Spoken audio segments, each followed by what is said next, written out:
Do do do do do do do do.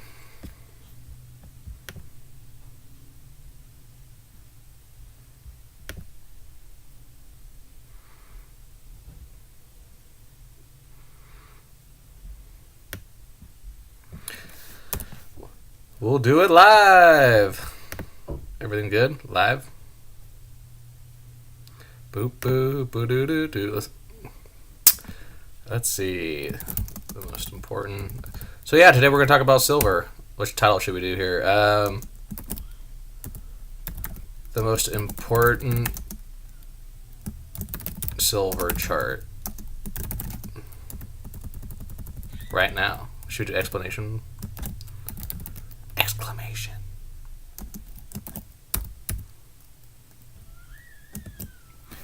Do do do do do do do do. Let's see. Should we go to let's do silver, SLV, precious metals. Let's do some gold. Platinum. That's another good one. Silver squeeze. That's a good one. How you spell squeeze? Squeeze. Okay. There we go. We need a better thumbnail though too, you guys. We'll do that after the fact. Should we do a different thumbnail? Nah, we'll make one. We'll just leave the storm up for now. Okay. You're welcome, Eileen. Okay, so let's talk about silver here. Let's get up the silver chart. Okay. So as you know, I'm a fan of holding both cryptocurrencies and precious metals, okay? And I know it's been a very long road, dude. If you're a boomer that has been buying silver since the 80s, it's been a very difficult, long road for you. I know. So the struggle is real, right? It's hard when you've been buying silver for 20 years and all your friends got rich off the stock market and real estate, but you live, you learn, right? So this is the silver chart, okay? Now, let's talk a little bit about the environment that we're in. Okay, so we know the communists have taken over and they're printing money like there's no tomorrow. That's a fact, okay? And they're just going to keep ramping up more and more money printing, okay? We know inflation's already starting to hit. We've seen lumber prices 3x. We've seen most commodities go up. Copper's way up. Gas prices are going up. It's going to hit food soon probably. Real estate prices have doubled in a year. You know, where I live, they've honestly, real estate prices here have basically doubled in 18 months. So it's pretty, so everything is just being inflated, okay? And then you have gold and silver, okay? So I want you to take a look, let's take a look at the silver chart. So this is the monthly chart, okay? So we can see the last high on this chart was, let's see, about 2011, okay? So this was after, so right here is the 2008 crash, okay? So what happened here is, 2008 mortgage crisis, everything collapsed, and then they had to bail out the banks, okay? And we can see all asset prices follow each other in the fear, and then silver and gold outperform the stock market, okay? And they lead the recovery, okay? So then we had a peak here around $47. Silver is about half that price right now. Now, think how much inflation has happened and how much money printing has happened since that last high. It's extremely significant, okay? And silver is one of the few assets that has not followed how much money printing has happened, okay? It makes no sense for silver to be where it's at, and then real estate has gone up parabolic, lumber going parabolic, copper, everything, oil.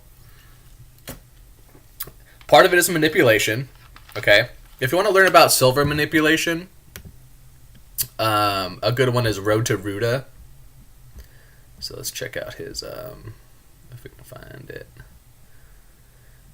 His name is Bix Weir. I've talked about him before on this channel. It's somewhere around here.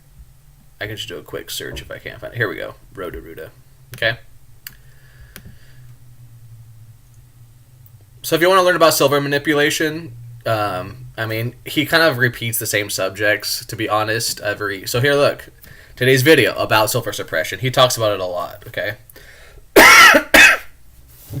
So he talks about U.S. Mint alerts silver they're admitting to silver price manipulation, okay? So you have to realize that silver and gold are very, very manipulated, and that's the reason why they're able to keep silver suppressed so much is because the way that they manipulate the markets, okay? They do something called short selling.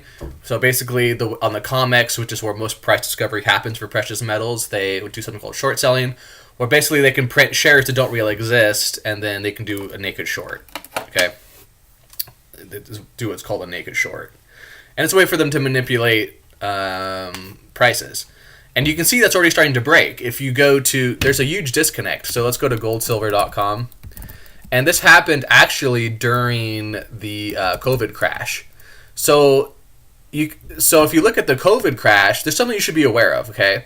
Now, there's two different prices. There's the physical market where you're buying actual gold and silver coins, and then there's the market, what's all happening on the COMEX, like the stock market, okay? And those are two separate markets, and it's very important that you understand that.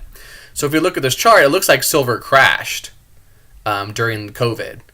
But what happened, if you remember, was spot prices decoupled, okay? And the coins that you could actually buy didn't go down very much at all.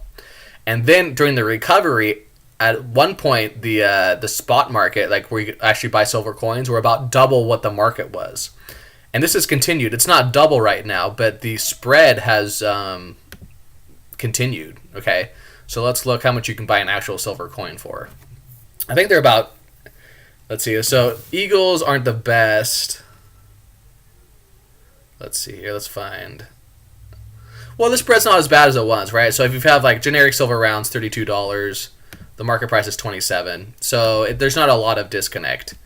But what happens during extreme volatility, like during the COVID crash, the markets break, okay? And so just be aware of that, okay? So silver actually holds up a lot better than it seems on this chart a lot of the times. But going back to the monthly, okay, so we can see this level right here, which is we can see how it bounced off this level. Okay, so on charts, you can see important price levels, okay?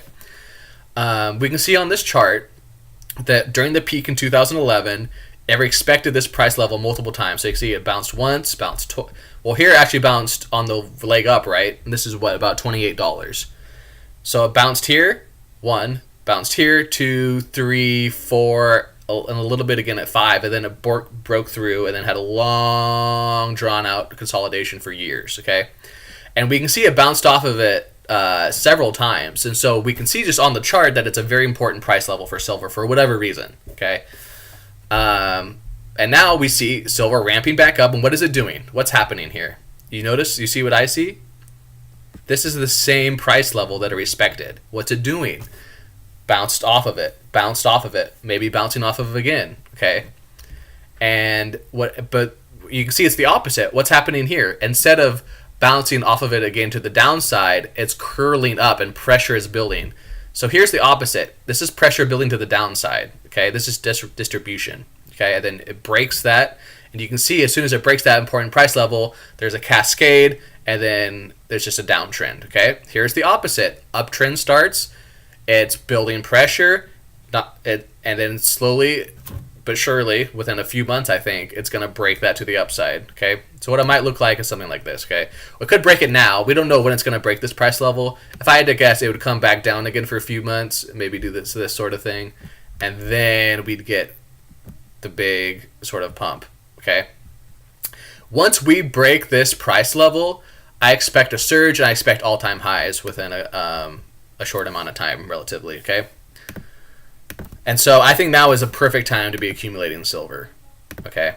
If you made a lot of money in cryptos, you should buy some silver, okay? It's peace of mind. Silver and gold are your friends, okay? I know we talk a lot about cryptos on this channel, but gold and silver are your friends too. First of all, they're safer in a lot of ways. You can't lose the private keys. There's some drawbacks too. I mean, that's why I like crypto so much, right? I think there's drawbacks too. But, you know, silver and gold are your friends. And they can provide... They can dampen the volatility of your portfolio. It's nice to have something real, tangible. And gold and silver, especially silver, are very undervalued as well. Okay, so it's not like you're just holding dollars. It's not like you're just throwing your money away. Okay, you're holding something that, in my opinion, is in a bull market as well. Okay, and it's very undervalued. And we talk about price manipulation. You have to understand that silver has been suppressed for a long time. Okay, long, long time, and we haven't really had price discovery of silver in a long time. Okay, let's see if we have any questions or anything. No. Okay. So, yeah, Road to Ruta is a good place to find out about the silver manipulation.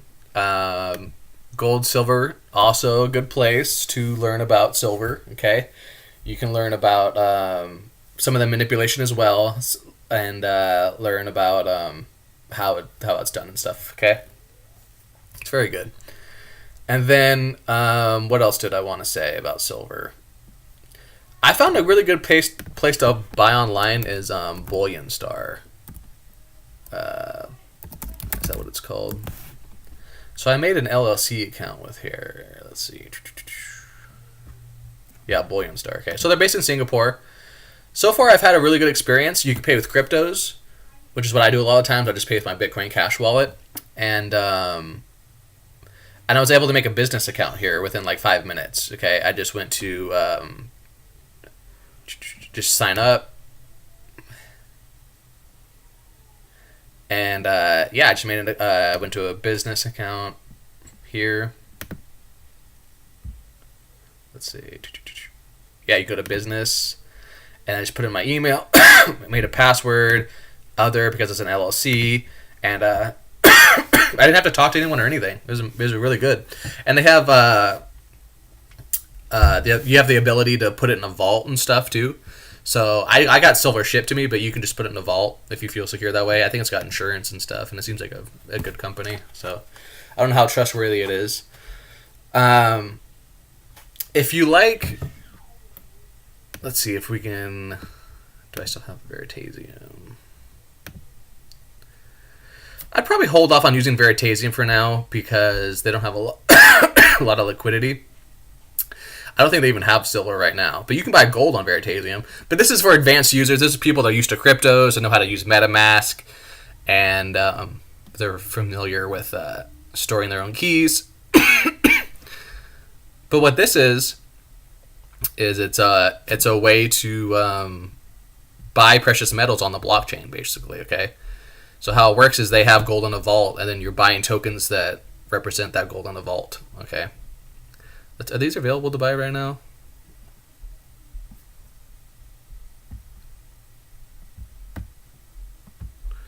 I don't remember how to use this. Let's see, VE assets. Okay, do they have silver? They got palladium. No, not really any silver available. Yeah. How much gold? They have gold, though. They got 20 ounces of gold available. It's about 40 grand worth. So you can go here, you can click on VE Gold, and then you can buy it actually, and you store it on your Ethereum address. So I have a hardware wallet. You can just basically on your Trezor or whatever, you can basically just hold precious metals, and then you can redeem them at any time, and it connects to your wallet. It's pretty cool. I think this is the future. I think the future will be commodities on the blockchain, for sure. But all right, let's see if we have any questions.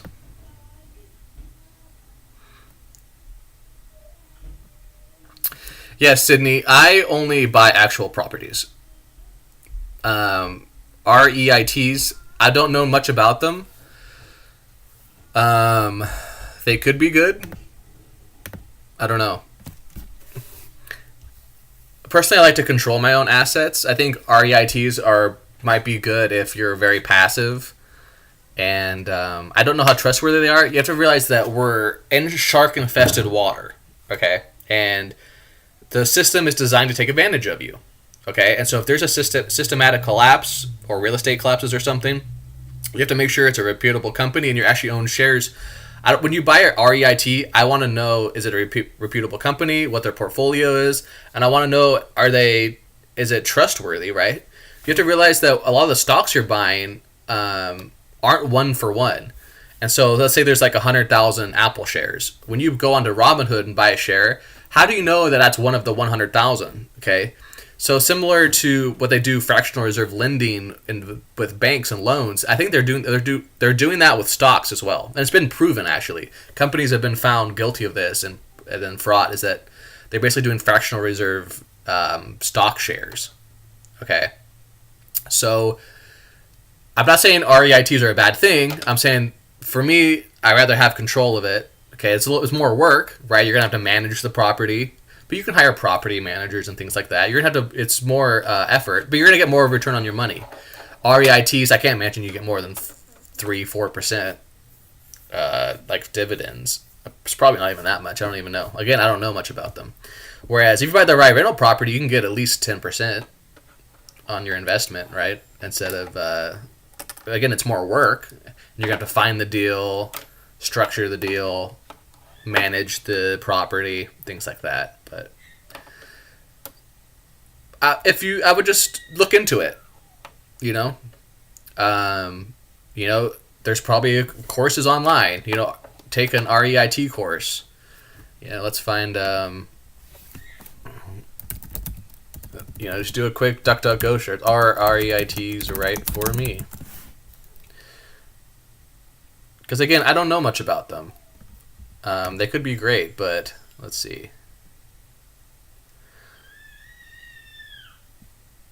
Okay, so it's in a trust.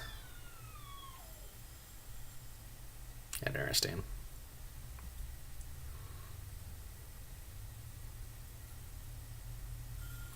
Yeah, I would just do research on the REIT that you're investing in. Make sure it's a reputable company. I would try to do ones that have more exposure to apartments. I think apartments will outperform most things, just because as we enter harsher economic times, people want to be downsizing. So a lot of middle class people are unfortunately going to be hit really hard in what's coming, and they're going to be renting apartments instead of they won't be able to afford a house anymore.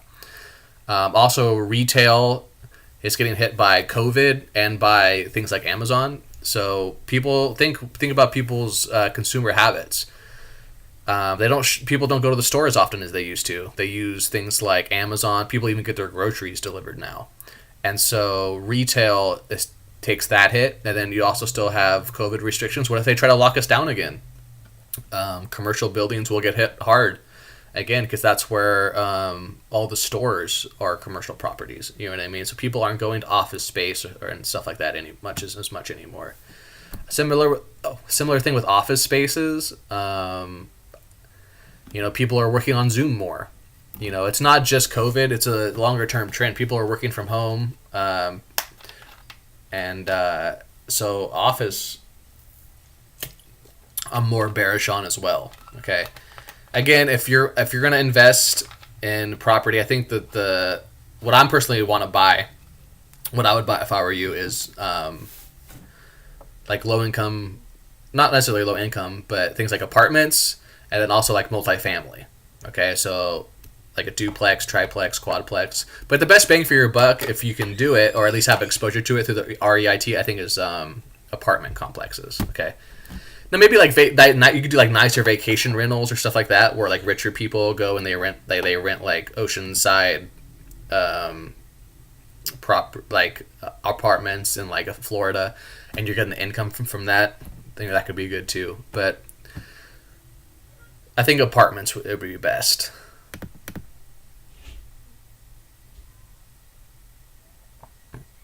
Right. Yeah. Exactly. How to get real estate exposure without a significant amount of capital. That could be difficult. If I were you, if you don't have enough, personally, what I would do, I didn't have enough capital to actually buy the real estate and manage it myself, I would just hold off on real estate. Okay. If you can't afford the real estate, you don't have to have exposure to real estate. Okay. So one thing you have to realize is that the real estate is very correlated. Okay. So a lot of people fool themselves. Now, this is something that a lot of people won't tell you. But you have to realize that most things are actually very correlated. Okay, so people treat real estate like a safe haven and all that, but real estate is very, very correlated to the stock market. Okay, so when there's a stock market crash, real estate crashes. And so if you want exposure to that, you don't have to buy real estate. You could just buy stocks. Okay. Now I don't recommend stocks either because it's not something I can control. But what I'm saying, if I were you and I didn't have enough money to get exposure to real estate, I'd probably just stay away from it for now. I would just be buying cryptocurrencies and I'd be buying precious metals. And then eventually, hopefully, you can turn that into some real estate that you can control. Okay. And that might not be for you. I'm telling you my strategy, what I would do. Okay. If I just had some extra money, I would just be buying more silver. I would just be buying some Bitcoin Cash on the dip. I'd be buying some Thorchain on the dip. I'd be buying some Theta on the dip. Okay, that's what I would do. If you want limited exposure to real estate and you can't afford a piece of property, then yeah, you might want to do an REIT or Cardone Capital. I think is a pretty good one. You can research that. I don't know if they're taking into investments right now. So Grant Cardone is a person on YouTube that you can actually follow him here. And what he does is he crowd sales apartment complexes, basically, okay? So he goes and buys nice apartment complexes, and usually places like Florida or usually places in the South, like Texas, places like that, okay? And then what he does is a crowd sale where the average investor like me or you can buy a piece of that deal and get that passive income. I think it's usually around 6% that you can earn, which 6% isn't that great. I mean, that's not, for real estate, honestly, that's not a great deal. But part of it is because you're paying for him to manage it. You know what I mean? And you can chip in, I don't know how the lowest amount of money that they take here is at Cardone Capital. It might have to be at least like 10,000 or 1,000. I think they take small amounts, though. You know what I mean? I don't know if they do less than 10,000, but you can check it out. But again, if I were me, I would stay away from real estate until I could actually afford it to buy a piece. Okay? Okay, any more questions? Okay, well that does it for today's video. I hope you enjoyed it. Yeah, very important price level here in silver today that we're at. And again, I think we're going to, if I had to guess, I think we're going to build pressure here. I think we could expect a little more of a pullback, and then at some point it's going to pop. Okay, and when it pops, it could be epic. And I think that as soon as it breaks this level and it flips it from resistance to support, I think we'll see new all-time highs, and we'll see a parabolic move as the inflation starts to really catch up. Okay? Anyways, love you guys.